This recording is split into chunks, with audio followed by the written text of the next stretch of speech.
informed the people saying, performing Umrah in Ramadan equals performing Hajj in reward, but it does not substitute for performing Hajj, which means you are still obligated to perform Hajj. قال فخرج النبي صلى الله عليه وسلم عام حجة الوداع وهي العام الذي حج فيها النبي صلى الله عليه وسلم منذ هاجر إلى المدينة ولم يحج النبي صلى الله عليه وسلم منذ هاجر إلى المدينة إلا هذا الحج. And he said the Prophet صلى الله عليه وسلم proceeded to Mecca during the year of farewell Hajj.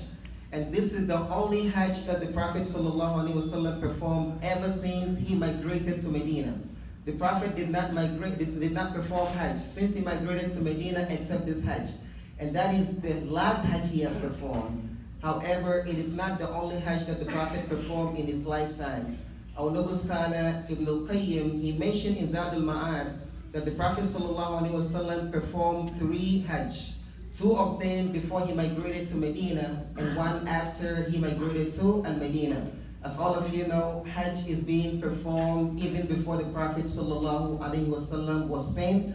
However, Hajj al-Wajib, the Hajj which is the obligatory Hajj, was prescribed on us after the migration of the Prophet ﷺ to Al-Medina. So we ask Allah the Almighty to grant us understanding of the religion. Ameen.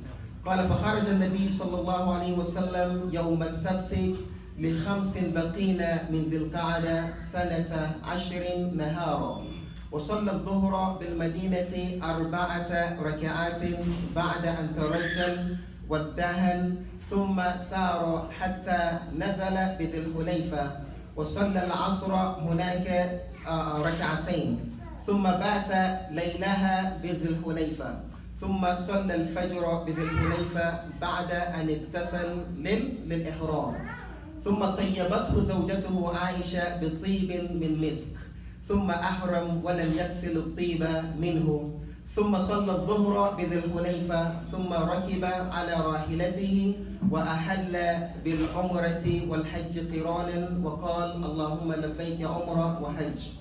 So the Prophet ﷺ left Medina on Saturday in the 10th year of Al-Hijrah. After the Prophet ﷺ prayed Dhuhr in Medina 4 rak'at, he greased his hair and he combed his hair, and then he proceeded from Medina to Dhul Hulayfa. And Dhul Hulayfa is the miqat of the people of Al-Medina. So when Prophet ﷺ arrived at Dhul Hulayfa, he prayed Asr there rak'atain. Then the Prophet ﷺ spent the night in Dhul Hulayfa. And then in the morning of the next day, the Prophet ﷺ, he performed his ghusl for his ihram, and he prayed Fajr there. And Aisha radiallahu anha, his wife, she perfumed his body, and then the Prophet ﷺ put on his ihram without washing the perfume of his body. Then the Prophet ﷺ prayed Dhuhr in Dhul Hulayfa, and then got on the back of his right and then proclaimed his intention of beginning his Umrah and his Hajj. And then he said, "Oh Allah, I am answering your invitation of performing Umrah and Hajj together." So he integrated the Ihram of Hajj and Umrah together. Then the Prophet ﷺ said, "Man arada an yuhilla bi umratin wa hajjin qiranan falyaf'al. ومن أراد أن يهل بعمرة متمتعا بها إلى الحج فليفعل ومن أراد أن يهل بحج فليفعل." Then the Prophet ﷺ said, whoever wants to integrate the ihram of Umrah and Hajj and make it one ihram can do so. And whoever wants to separate between the ihram of Umrah and Hajj can do so. And whoever wants to perform just Hajj alone can do so. And we mentioned that these are the 3 forms of Hajj: Hajj al-Qiran, wa Hajj al-Tamattu', wa Hajj al-Ifrad. Then the Prophet ﷺ labba qailan labbaik Allahumma labbaik labbaik la sharika laka labbaik innal hamda wal ni'mata laka wal mulk la sharika lak. Then the Prophet ﷺ repeated the slogan of Hajj, saying, "Oh Allah, here we are, we answer your invitation. Here we are testifying that none has the right to be worshipped but you alone. Indeed, all praise and all bounty and all sovereignty belongs to you alone. La sharika lak, none has the right to be worshipped but you alone." فأتاه جبريل فأمره بأن يأمر الناس أن يرفعوا أصواتهم بالتلبية فضج الناس أصواتهم بالتلبية قائلين لبيك اللهم لبيك لبيك لا شريك لك لبيك إن الحمد والنعمة لك والملك لا شريك لك. Then Jibril came to him and commanded him to command the people to raise their voice by saying the slogan of what? Talbiyah. And all the people raised their voice, repeating the same thing, saying, لبيك اللهم لبيك لبيك لا شريك لك لبيك إن الحمد والنعمة لك والملك لا شريك لك. قال فلما نزلوا بالبيداء أنجبت زوجة أبي بكر رضي الله عنها وهي أسماء بنت عميس الأخثعمية أنجبت فأمرها النبي صلى الله عليه وسلم بأن تغتسل وتحرم. So while they were proceeding, they arrived at a place called Bayda. And the wife of Abu Bakr, Asma bint Umays, she gave birth to Muhammad ibn Abi Bakr. And that is the son of Abu Bakr, Muhammad. And she gave birth to Muhammad ibn Abu Bakr. And the Prophet ﷺ commanded her to wash up and to put on her ihram and proceed with them with her intention of what? Umrah. He said, فَلَمَّا نَزَلُوا بِالصَّرِفِ حَاضَتْ عَائِشَةُ رَضِيَ اللَّهُ عَنْهَا فبكت فسألها النبي صلى الله عليه وسلم عن سبب بكائها فقالت بأنها حاضت فأمرها النبي صلى الله عليه وسلم بأن تغتسل وتنقض شعرها وتمتشط ثم تترك العمرة وتدخل على العمرة حجا وتعمل جميع المناسك إلا الطواف ما لم تدخل. He said when they arrived at a place called Sarif, Aisha saw her menses. Then Aisha started to cry because she was afraid that she would not be able to perform Hajj. So the Prophet ﷺ commanded her to wash up and to unbraid her hair and to comb her hair and to leave Umrah and integrate her Umrah in her Hajj and make it what? One Hajj and Umrah together. Combine her Umrah with her Hajj. And then the Prophet ﷺ commanded her to perform all the rituals of Hajj, except if you have a child that cannot stay calm, please, it's better not to bring him if he cannot stay calm. Jazakumullahu khairan.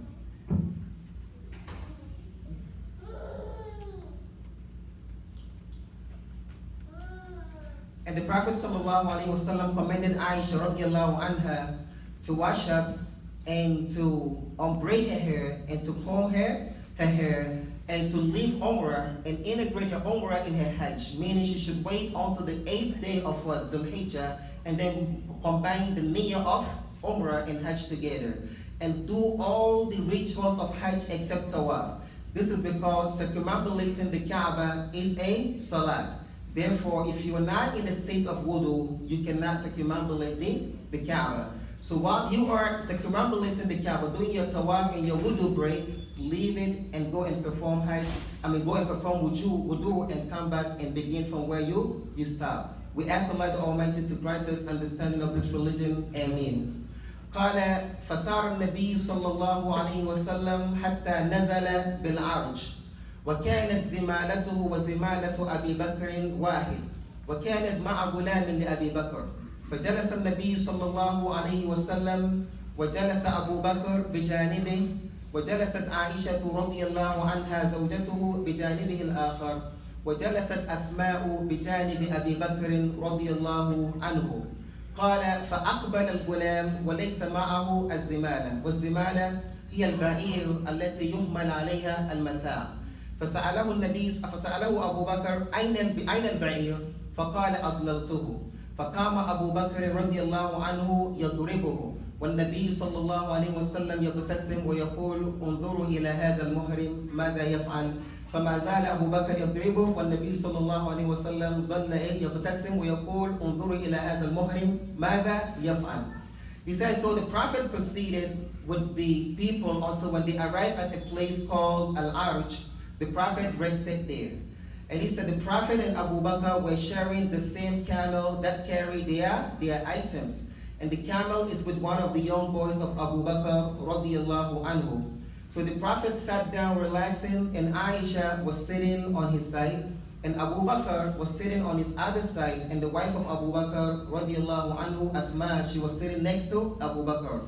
So while they were sitting waiting, the young boy of Abu Bakr came. And Abu Bakr asked him, where is the camel? And he said, I misplaced the camel. So Abu Bakr was very angry. So Abu Bakr stood up and started to beat him up. So while Abu Bakr was beating him up, the Prophet ﷺ said to the people, look at this muhrim, what is he doing? He's beating his what? His young boy. Look at this muhrim and what he's doing, he's beating his what? His young boy. Our noble scholar Ibn Qayyim said, Abu Dawood بوّب لهذه القصة باب قال باب المهرم يؤدب غلامه.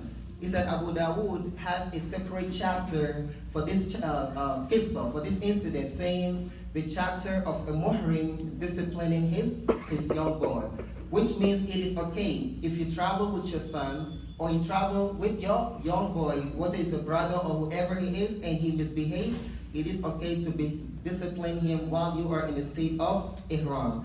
This is also telling us that it is okay to discipline your child by hitting him if you do something wrong, as long as you are not doing it in the abusive manner. Because Abu Bakr is the best person after Rasulullah sallallahu alaihi wasallam from this ummah. And Abu Bakr is known of his leniency and his soft-heartedness. So much so, Aisha said, when the Prophet ﷺ was sick, they did not want Abu Bakr to lead the prayer, because whenever he leads the prayer, he will cry. But even that, with his human nature, he has to get angry, and he disciplined his young boy by hitting him. However, if you care not to hit, but talk to them, is the best. And this is the way of the Prophet ﷺ. So we ask Allah the Almighty to grant us understanding of this religion. Ameen. قال فلما رأى النبي صلى الله عليه وسلم الكعبة كبر وهلل ثم قال اللهم أنت السلام ومنك السلام وإليك يرجع السلام فحينا ربنا بالسلام اللهم زد بيتك هذا تشريفا وتعظيما وتكريما ومهابة وزد من زار هذا البيت تشريفا وتعظيما وتكريما ومهابة وبرا. So when the Prophet ﷺ saw the Kaaba, the Prophet ﷺ venerated Allah the Almighty, and he singled him out alone with worship, and then he said, "O Allah, indeed you are the peace, and from you comes peace, and to you returns peace. O Allah, increase this house of yours in honor, dignity, nobility, and integrity, and increase whoever perform Hajj or Umrah to this house in honor, dignity, nobility, integrity, and righteousness."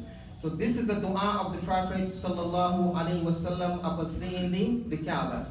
So it is upon us to learn this dua and say it when we arrive there. And that is to say, Allahumma anta salam wa minka salam wa ilayka yarja'u salam.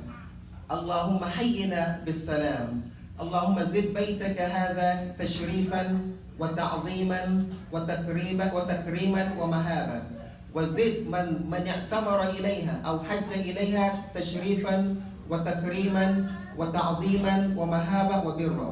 So the Prophet ﷺ make dua for whoever perform Hajj or whoever perform Umrah to this house. The Prophet asks Allah the Almighty to increase him in honor, dignity, nobility, integrity, and righteousness. So we ask Allah the Almighty to make us among those who have the aspiration of performing Umrah and Hajj to this place, so that we will get all the virtues that the Prophet ﷺ prayed for those who visited that place. Ameen. اللهم إنا نسألك أن تجعلنا ممن سيوفقون للعمرة والحج. آمين. أقول ما تسمعون وأستغفر الله العظيم لي ولكم والتائب من الذنب كمن لا ذنب له ادعوا الله يستجب لكم واستغفروه يغفر لكم.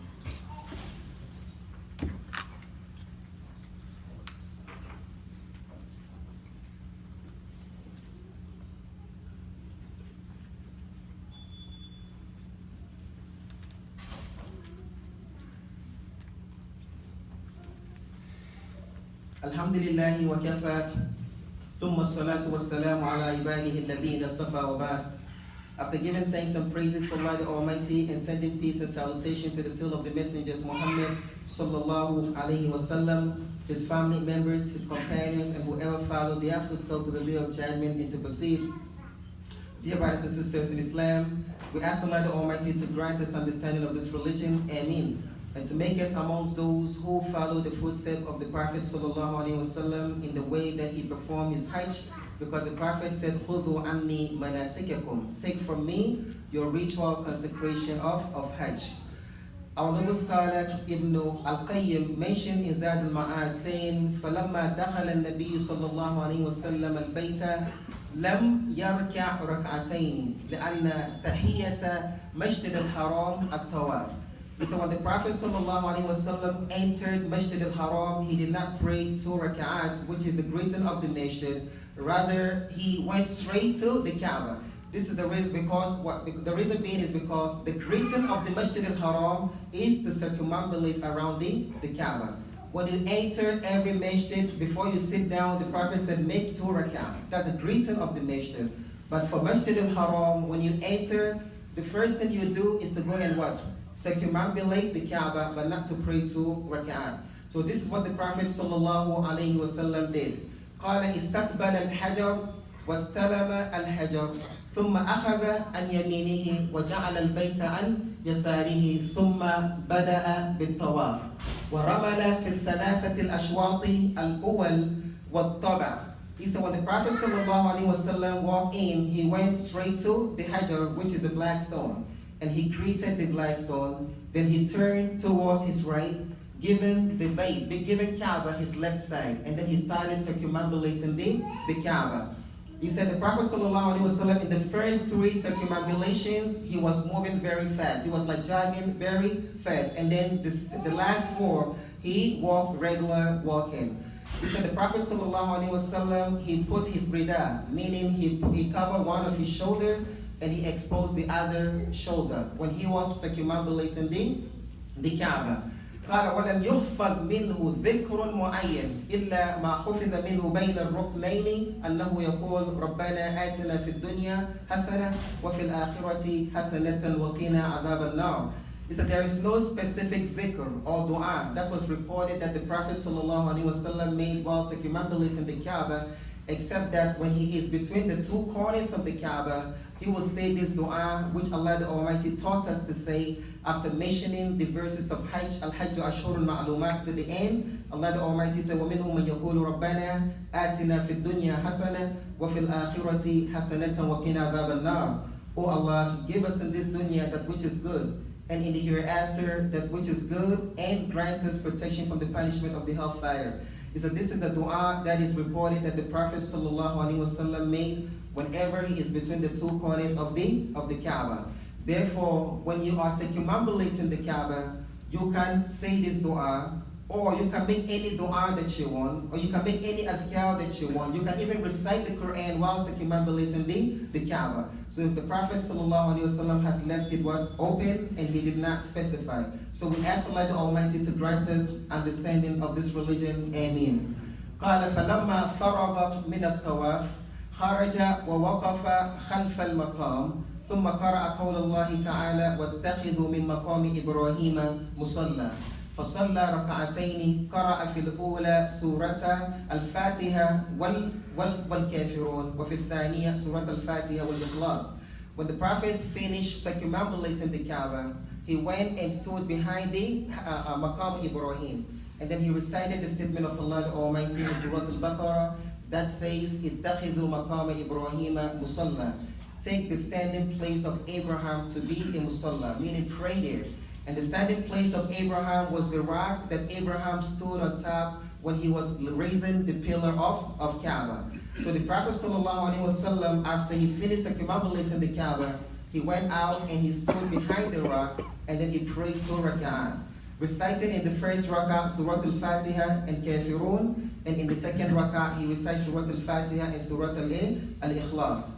فلما فرغ من الصلاة ذهب واستلم الحجر ثم دخل في الصفا وقرأ قول الله تعالى إن الصفا والمروة من شعائر الله ثم قال أبدأ بما بدأ به الله ثم قال ابدأوا بما بدأ الله.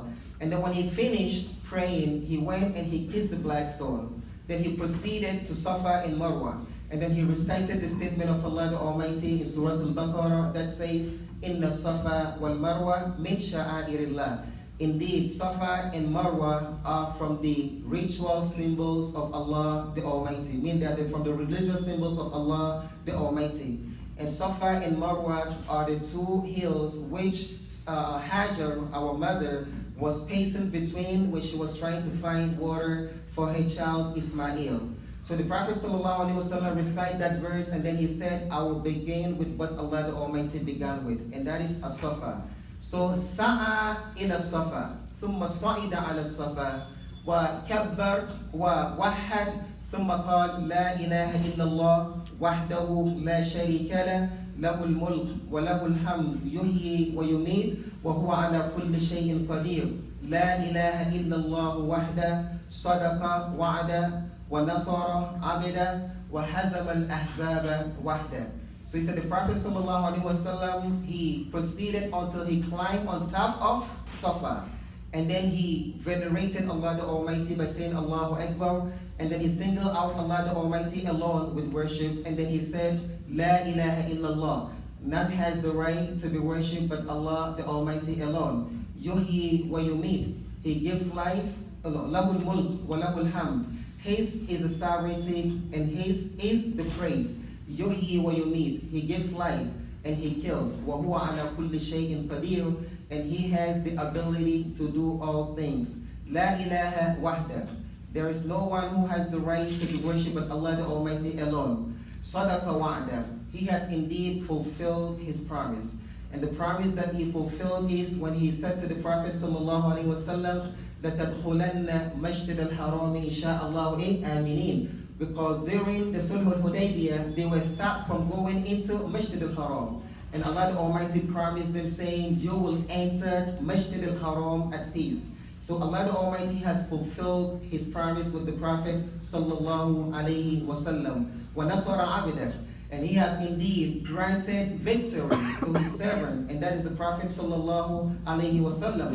Could you imagine from the first day of the Dawah, when the Muslims were very weak, they were being tortured, they were worshipping Allah the Almighty while hiding. The Prophet ﷺ will be praying and they will come and put the guts of the animal on his back. They were tortured until they ran and they left Mecca. But Allah the Almighty has granted them power, granted them victory, so much so that on the day of the Mecca conquest, the Prophet ﷺ has given his orders saying, Man دخل البيت فهو آمن ومن أغلق عليه بابه فهو آمن ومن دخل دار أبي سفيان فهو آمن. This is the victory that Allah the Almighty gave the Prophet sallallahu alaihi wasallam. So the Prophet said, وَنَصَرَ عَبِدًا. And he has indeed granted victory to his servant Muhammad sallallahu alaihi wasallam. وَحَزَمَ الْأَحْزَابَ وَعْدًا. And he, the Almighty, is the only one who conquered the enemies who are fighting against the Muslims. And then we ask Allah the Almighty to grant us understanding of this religion. Ameen. This is the reason why when we say our takbirat on the day of Eid, our noble scholar Imam Shafi'i mentioned that there is nothing wrong with adding what the Prophet ﷺ mentioned when he was in Safa. So you will see some people when they do their takbirat, they just say Allahu Akbar, Allahu Akbar, Allahu Akbar, La ilaha illallah, Wallahu Akbar, Allahu Akbar, Walillahil hamd. This is what is reported. So some people, they restrict themselves to this. But Imam Shafi'i said there is nothing wrong by adding Allahu Akbar kabira, walhamdulillahi kathira, wa subhanallahi bukratan wa asila, la ilaha illallah wahda, sadaqa wa'da, wa nasara abda, wa hazama al-ahzaba wa'da, la ilaha illallah wahda, ولا نعبد إلا إياه مخلصين له الدين ولو كره الكافرون. Our noble scholar Imam Shafi'i mentioned there is nothing wrong with adding what the Prophet ﷺ added while he mentioned when he was in Safa. And likewise, you can add extra takbirat because that day is the day of venerating Allah the Almighty. So we ask Allah the Almighty to grant us understanding of this religion, Ameen, and to make us amongst those who will have the opportunity of visiting this place over and over again, Ameen. Allahumma inna nas'aluka al-jannata wa na'udhu bika min al-nar. Allahumma inna nas'aluka al-jannata wa na'udhu bika min al-nar. اللهم إنا نسألك الجنة ونعوذ بك من النار. اللهم اشف مرضانا ومرضى المسلمين. اللهم اشف مرضانا ومرضى المسلمين. اللهم اشف مرضانا ومرضى المسلمين. Our noble brother Abdulaziz is still asking dua for his son. He's pleading us to make dua for him. We ask Allah the Almighty to grant him shifa. We ask Allah the Almighty to heal him like He healed Ayyub alayhi salatu wassalam. For indeed, that is not something that is greater upon Allah the Almighty. Whenever Allah the Almighty decrees something, He just says to it, be and it is. So this is what we are waiting for. Ours is just to take the means and be patient and wait for the result. So we never get tired of making dua. As a matter of fact, sometimes Allah the Almighty will delay answering your dua because He wants to listen to your voice over and over again. Sometimes we think it's not good for us, but wallahi, only Allah knows what is good for us. Allah the Almighty said, أَلَا يَعْلَمُ مَنْ خَلَقَ وَهُوَ اللَّطِيفُ الْخَبِيرُ. The one who created knows.